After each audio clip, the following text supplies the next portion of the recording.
Hollywood silver screen presenting the pirates last royal treasure. इस कहानी की शुरुआत में हमें किंगडम को दिखाया जाता है जो जंग में युद्ध में हार चुका है। इसीलिए उनके किंगडम का जितना भी सोना है वो समुद्री जहाज में रखकर कहीं छुपाने के लिए जा रहे होते हैं, क्योंकि ये जंग हार चुके हैं और ये जानते हैं कि दुश्मन इनके सारे सोने को हड़प लेंगे। वहीं कुछ समय बाद हमें एक दूसरे शिप को दिखाया जाता है जिसमें कुछ कैदी होते हैं जिन सब की हालत बहुत ज्यादा खराब होती है। दरअसल इन सब को समंदर के बीच में सजा के तौर पर मरने के लिए छोड़ दिया गया है और अब इन्होंने जीने की भी उम्मीद छोड़ दी है।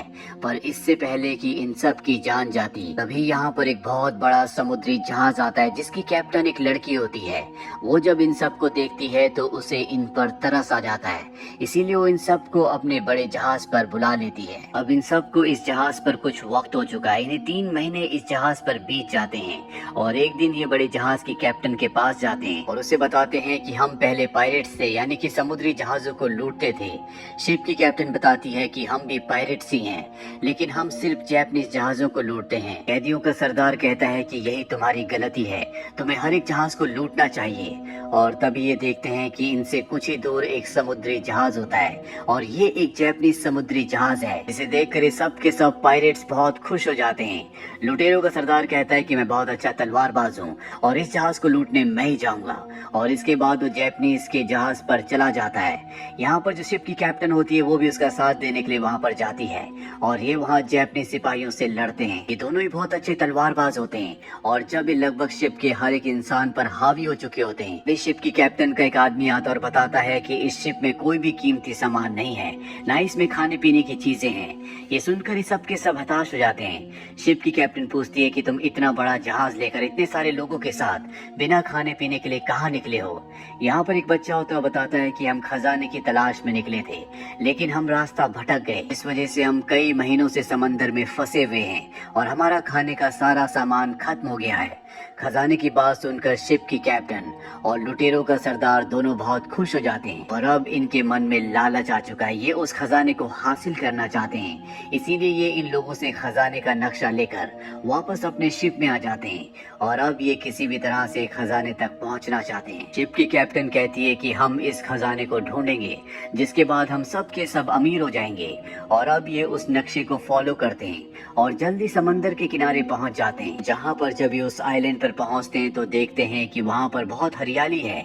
और तभी लुटेरों का सरदार ऊपर एक जंगली बैल को देखता है। ये सब के सब भूखे हैं। ये तय करता है कि ये उसका शिकार करेगा, जिसके बाद ये सब के सब अपनी भूख मिटाएंगे। वो अपनी बहादुरी का मुजाहरा करते हुए अकेला उसे मारने के लिए चला जाता है और जब वो एक सुरंग के अंदर जाता है तो पीछे से कई सारे जंगली बैल आ जाते हैं और उसे अपने सींग पर उठाकर अपने साथ ले जाते हैं और ऊपर पहाड़ के चट्टान से नीचे फेंक देते हैं। सभी लुटेरों को लगता है कि वो मारा गया, लेकिन उसकी किस्मत अच्छी होती है कि वो एक पेड़ से लटक जाता है। वहाँ पर एक हाथी दांत गड़ा होता है, उसकी मदद से वो वापस ऊपर आ जाता है। वो अपने साथ हाथी का दांत भी लाया होता है और जब शिप की कैप्टन उस दांत को देखती है तो उसमें कुछ नक्शे के आगे के चिन्ह होते हैं। वो समझ जाती है कि आगे का रास्ता इस हाथी दांत पर है। वो कहती है कि मैं शिप की कैप्टन हूँ और जो मेरे साथ खजाना ढूंढने आना चाहता है आ सकता है। हालांकि लुटेरों का सरदार नहीं चाहता कि वो और उसके आदमी उसके साथ जाए, लेकिन अब उसके जितने भी आदमी होते हैं वो शिप की कैप्टन पर विश्वास करते हैं, इसीलिए सब के सब उस जगह से नाव से निकल जाते हैं और यहाँ पर इस आइलैंड पर लुटेरों का सरदार अकेला बसता है। शिप की कैप्टन फिर भी अपने जहाज पर पहुंचने के बाद उसका इंतजार करती है, पर वो रात होने तक नहीं आता। और अब शिप की कैप्टन के पास उसका खास आदमी आता है और उसे बताता है कि वो हाथी दांत चोरी हो गया। इस बात से उसे बहुत गुस्सा आता है। वो समझ जाती है कि ये काम लुटेरों के सरदार का है। वो वापस उसी आइलैंड पर आ जाती है और लुटेरों के सरदार को ढूंढ लेती है। वो उसे एक पंच मारती है और कहती है कि मुझे हाथी दांत वापस दे दो। वो कहता है कि मेरे पास हाथी दांत नहीं है। दरअसल ये सच कह रहा होता है। इन्हीं में से इनका एक साथी होता है जिसने हाथी दांत चुराया था और वो शहर जाकर उस हाथी दांत को बेचना चाहता है। ये सब भी उसका पीछा करते हुए शहर पहुंच जाते हैं, जहां पर वो हाथी दांत बेचने वाला होता है। पर इससे पहले कि वो ऐसा करता, ये सब के सब वहां पहुंच जाते हैं और अपने हाथी दांत को एक बार फिर से वापस हासिल कर लेते हैं। वहीं दूसरी तरफ एक राज्य के राजा को दिखाया जाता है, जिसका जनरल उसे बताता है कि मुझे पता है खजाना कहाँ पर है, जो आज से कई साल पहले समंदर में कहीं छुपा दिया गया था। राजा अपने जनरल से पूछता है कि ये बात तुम्हें कैसे पता। वो बताता है कि जिस आदमी ने खजाना छुपाया था उसकी पत्नी ने मुझे बताया है, और अब ये राजा भी चाहता है कि ये उस खजाने को हासिल करे, और ये भी अब खजाने की तलाश में निकल पड़ते हैं। वहीं शिप की कैप्टन, चोरों के सरदार को और इन सब के साथियों को दिखाया जाता है जिनके पास हाथी दांत है। ये उस पर जो लिखा हुआ होता है उसे कागज पर प्रिंट कर लेते हैं, लेकिन इन्हें कुछ भी समझ में नहीं आ रहा होता कि यहाँ से आगे इन्हें कहाँ जाना है। और लुटेरों का जो सरदार होता है वो कहता है कि मुझे पता है कि अब हमें कहाँ जाना है, मैं तुम्हें वहाँ ले जा सकता हूँ। और इसके बाद ये अपने शिप से उस तरफ निकल पड़ते हैं, और जब ये समंदर के बीचों बीच पहुंच जाते हैं तो लुटेरों का सरदार कहता है कि आगे का रास्ता हमें समंदर में कूद कर तय करना होगा। और अब ये सब के सब समंदर में कूद जाते हैं। इसके बाद ये समंदर के नीचे गोता लगाते हैं और एक गुफा से होते हुए ये एक दूसरी जगह निकल जाते हैं, जहाँ पर बहुत सारी केव्स होती हैं। लुटेरों का सरदार कैप्टन को कहता है कि तुम सब की कैप्टन हो, अब हमें आगे का रास्ता बताओ। दरअसल वो उसका मजाक उड़ा रहा होता है, और ये शिप की कैप्टन के एक आदमी को बिल्कुल अच्छा नहीं लगता, इसीलिए वो लुटेरों के सरदार के ऊपर हमला कर देता है। वो बहुत अच्छा फाइटर है, इसीलिए वो उसे उठाकर पत्थरों पर फेंकता है और पत्थर अपनी जगह से हट जाते हैं। दरअसल केव का आगे का रास्ता यहाँ से होता है, और अब ये सब के सब मशाले लेकर आगे बढ़ते हैं, जहाँ पर इन्हें बहुत सारी चांदी मिलती है। सब के सब बहुत खुश हो जाते हैं, लेकिन यहाँ लुटेरों का सरदार कहता है कि ये असली खजाना नहीं है, ये हमें धोखा देने के लिए यहाँ पर छोड़ा गया है ताकि हम इसे खजाना समझ लें। और तभी उसे वहाँ पर एक झंडा दिखता है जिस पर ड्रैगन का चित्र बना होता है।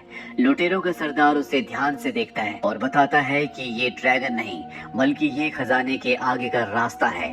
अब जब वो देख ही रहा होता है कि तभी एक जोरदार धमाका होता है। दरअसल बाहर राजा का जनरल अपने लोगों के साथ पहुंच चुका है, उसे इस जगह के बारे में पहले से पता था। जब वो लुटेरों के सरदार को देखता है तो गुस्से से आग बबूला हो जाता है, क्योंकि ये दोनों एक दूसरे को पहले से जानते हैं। ये दोनों एक दूसरे के दुश्मन हैं।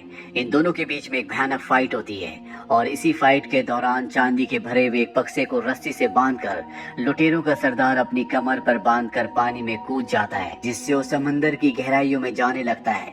लेकिन शिप की कैप्टन वहां पहुंच जाती है और उसे बचाने की कोशिश करती है। वो उसकी रस्सियां खोल देती है, लेकिन अब वो खुद भी डूब रही होती है। और इससे पहले कि इन दोनों की जान जाती, यहाँ पर एक बहुत बड़ी व्हेल मछली आती है जो इन दोनों को अपने मुंह के अंदर निगल लेती है, और अगले पल उसका पेट फट जाता है, जिस वजह से लुटेरों का सरदार और शिप की कैप्टन पानी से ऊपर उछलते हैं और वापस अपने शिप पर आ जाते हैं। वहीं हमें जनरल को दिखाया जाता है, जिसे वहाँ पानी में तैरता हुआ झंडा दिख जाता है जिस पर ड्रैगन बना हुआ है, और वो उसे देखकर समझ जाता है कि खजाने का आगे का रास्ता यही है। वहीं शिप में कैप्टन और लुटेरों के सरदार, जिनके पास अब नक्शा नहीं है, वो परेशान होते हैं। यहाँ इन्होंने उस आदमी को भी बंदी बना रखा होता है जिसने पहले इनका हाथी दांत चोरी किया था, और अब वो बताता है कि जिस ड्रैगन की बात तुम कर रहे हो, मुझे पता है कि वो रास्ता किस तरफ है, मैं तुम्हें वहाँ ले जा सकता हूँ, पर वो जगह बहुत ही खतरनाक है, वहाँ पर हर वक्त बिजलियाँ चमकती रहती है। दरअसल ये बहुत सालों से, यानी कि बचपन से ही एक पायरेट है। इसने समंदर के लगभग हर एक इलाके को देखा है और एक बार ये वहाँ पर जा चुका है। रास्ता दिखाने से पहले ये एक शर्त रखता है।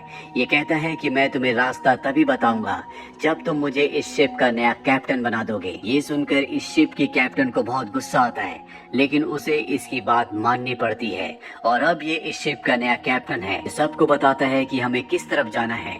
वहीं शिप की पुरानी कैप्टन को दिखाया जाता है, जिसे खाना बनाने का काम दिया जाता है, लेकिन वो खाना बहुत ही गंदा बनाती है, जिसे कोई भी नहीं खाता। लेकिन लुटेरों का सरदार उसके खाने की बहुत तारीफ करता है। दरअसल अब ये इस लड़की से, यानी कि कैप्टन से प्यार करता है। अब कई दिनों के सफर के बाद ये उस जगह पहुंच जाते हैं जहाँ पर खजाना है। यहाँ पर बहुत जोरों से बिजलियाँ चमक रही होती है, और और एक बिजली इनके पानी के जहाज के ऊपर भी आकर गिरती है, जिससे सब के सब डर जाते हैं। लेकिन ये हार नहीं मानते, लगातार आगे बढ़ते रहते हैं। जनरल भी अपना शिप लेकर यहाँ पहुंच चुका है। उसे पता था कि यहाँ पर बहुत सारी बिजलियां गिरेंगी, इसीलिए उसने अपने शिप के साथ बहुत सारी पतंगे लगा रखी होती है ताकि बिजलियां उन पर गिरे और इनके शिप को नुकसान ना पहुंचे। और अभी दोनों के दोनों शिप आगे बढ़ते हुए एक आइलैंड पर पहुंच जाते हैं, जहाँ का वातावरण पूरी तरह से शांत होता है। और ये देखते हैं कि इस आइलैंड पर एक बहुत ऊंचा पहाड़ है, जिसके ऊपर काले बादल हैं और लगातार वहाँ पर बिजलियां गिर रही हैं। ये समझ जाते हैं कि खजाना वहीं पर है। दरअसल पुरानी कैप्टन और लुटेरों का सरदार अलग होते हैं और इनकी बाकी टीम कहीं और होती है। लुटेरों का सरदार पुरानी कैप्टन से कहता है कि मैं देख कर आता हूँ, तुम यहीं पर रुको, और वो अकेला ही उस तरफ चल पड़ता है। वहीं नए कैप्टन को दिखाया जाता है जो सबको अजीब अजीब से ऑर्डर्स दे रहा होता है, जिससे सब के सब परेशान हो जाते हैं, थक जाते हैं और सबको गुस्सा आता है। इसीलिए वो उसे मारने के लिए उसके पीछे भागते हैं। वो पत्थरों के पीछे छुप जाता है और तब उसके सामने एक पेंगुइन आता है और वो देखता है कि उसके मुंह में सोना है। वो अपने सभी साथियों को बुलाता है, लेकिन जब उसके सभी साथी वहाँ पर आते हैं तो देखते हैं कि पेंगुइन वहाँ से उड़ चुका है। उन्हें लगता है कि इनका नया कैप्टन इन्हें झूठ बोल रहा है, वो इन्हें बेवकूफ बना रहा है। इससे पहले कि ये नए कैप्टन को पानी में फेंक देते, पेंगुइन इनके पीछे आ जाता है और उसके मुंह में अब भी सोना दबा हुआ होता है। ये देखकर सब खुश होते हैं क्योंकि ये सही आइलैंड पर है, खजाना यही कहीं है। वही लुटेरों का सरदार जब उस चट्टान पर, उस पहाड़ पर पहुंचता है तो देखता है कि जनरल पहले ही वहां पर पहुंच चुका है।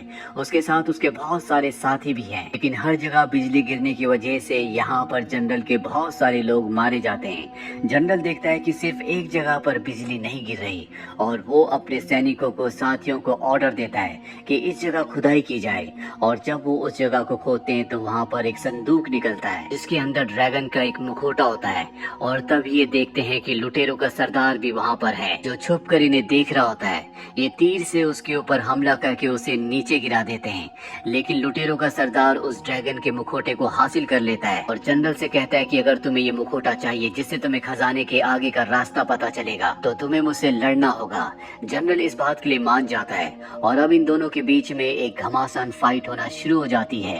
वही हमें शिप की पुरानी कैप्टन को दिखाया जाता है, जिसके शिप के ऊपर जनरल के लोगों ने हमला कर दिया होता है और वो अपने शिप को बचाने के लिए उनका सामना करती है, उनसे लड़ती है।